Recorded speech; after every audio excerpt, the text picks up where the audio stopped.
How you doing, everybody? Why Sigma INFJ is a curse to a narcissist. That's the title of this video. The clash between a Sigma INFJ and a narcissist is more than a personality conflict. It's a psychological battlefield. Sigma INFJ are fiercely independent, deeply intuitive, and morally grounded. Narcissists, in contrast, seek control, admiration, and dominance. This makes the Sigma INFJ both enigmatic and threatening to the narcissist's fragile ego. The Sigma INFJ is an independent version of the classic INFJ. They embody introspection, empathy, and strategy.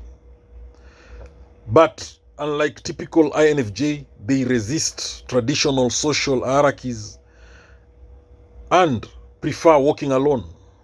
They observe first, then act later. A narcissist, on the other hand, thrives on admiration and control.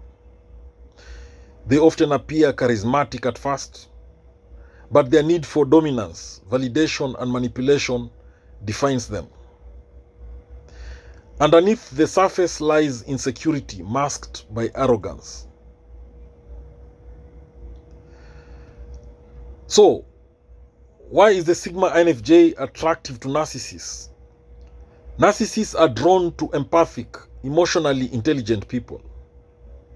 The Sigma INFJ seems like the perfect source of admiration, depth, and emotional insight initially. But they are not easily fooled. While the INFJ empathy may initially pull them into the narcissist world, the Sigma INFJ sees through the illusion faster. They recognize emotional manipulation and begin to detach quietly. The Sigma INFJ intuition is almost psychic. They read people's intentions, moods, and behavioral patterns with precision. A narcissist's mask crumbles under this piercing insight. Narcissists need emotional dependence to thrive. Sigma INFJ, being emotionally self-sufficient, resist this dynamic.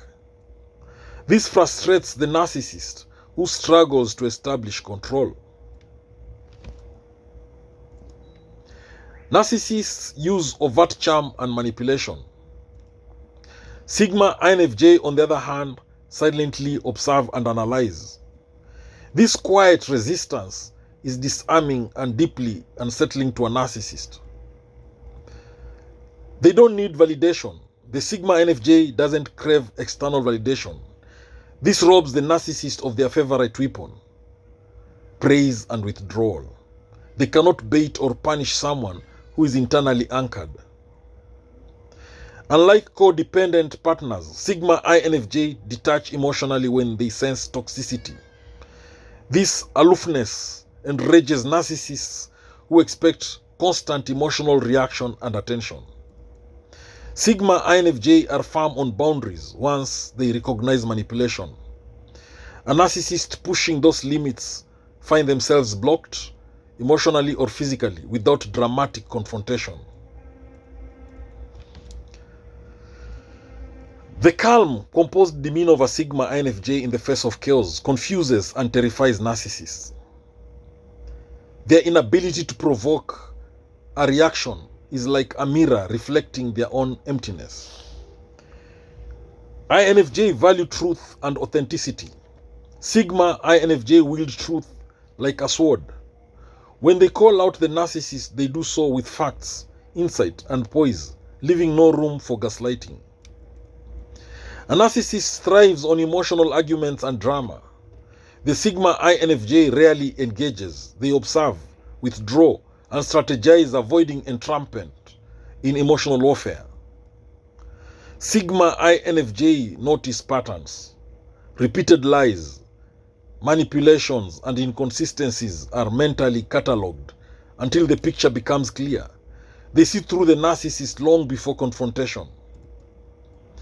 Narcissists rely on manipulation. Sigma INFJ rely on insight and strategy. The INFJ mind is 10 steps ahead, making it hard for narcissists to gain ground. Sigma INFJ resist control. They will not be part of anyone's ego game. Narcissists who feed off control find this resistance maddening. Sigma INFJ understand emotional nuance. Narcissists who use emotion as a weapon find themselves disarmed by the INFJ's ability to differentiate between genuine emotion and manipulation. Once done, the Sigma INFJ exits without drama. No closure, no argument, just silence. This abandonment is the narcissist's worst nightmare. It denies them the final word. Sigma INFJ love deeply but not possessively. Narcissists want to own and consume love. This independent love is foreign to them and impossible to exploit. Sigma INFJ often mirror people, not manipulatively but reflectively. The narcissist, to infest with their own darkness, reflected back, begins to unravel. Sigma INFJ follow their own strong ethical code. They won't lie, cheat, or play dirty to please someone. Another dead end for the manipulative narcissist. To be deeply seen is terrifying for a narcissist. Sigma INFJ don't just look, they see. They understand motives, fears, and wounds. This kind of psychological exposure is unbearable. While a narcissist expects revenge or bitterness, Sigma INFJ simply move on and heal. Their peace is punishment enough, and their growth is a mirror of the narcissist's failure. A narcissist wants access to your inner world for control. Sigma INFJ guard theirs with quiet strength. This inaccessibility is like a locked vault to the narcissist. The ultimate curse is being forgotten. Sigma INFJ don't obsess or hold grudges. When they're done, they make the narcissist irrelevant, and thus the deepest cut. The INFJ presence often forces people to confront themselves. Narcissists cannot handle this mirror of transformation. It's easier to reject than reflect. The Sigma INFJ, they are too free to control. They live by their own values, rules, and timelines. Narcissists cannot trap someone who was never trying to belong in the first place. The Sigma INFJ, they unmask the narcissist publicly or privately. Sometimes the INFJ's truth-telling goes public. Other times it happens one-on-one. Either way, the narcissist is unmasked and exposed, internally or socially. So, in conclusion, to a narcissist, a Sigma INFJ is not just a challenge. They are a curse. Uncontrollable, emotionally deep, and immune to manipulation. The INFJ exposes the narcissist's deepest fear, that is irrelevance. And they do it not with rage, but with silence, truth, and detachment. Thank you for watching this video. I hope you've learned a thing or two. Please subscribe to my YouTube channel if you've not done so. Please make sure you subscribe to my YouTube channel if you've not subscribed. And make sure the notification bell is on. That way, every time I upload a new video, you get notified about it. Thank you.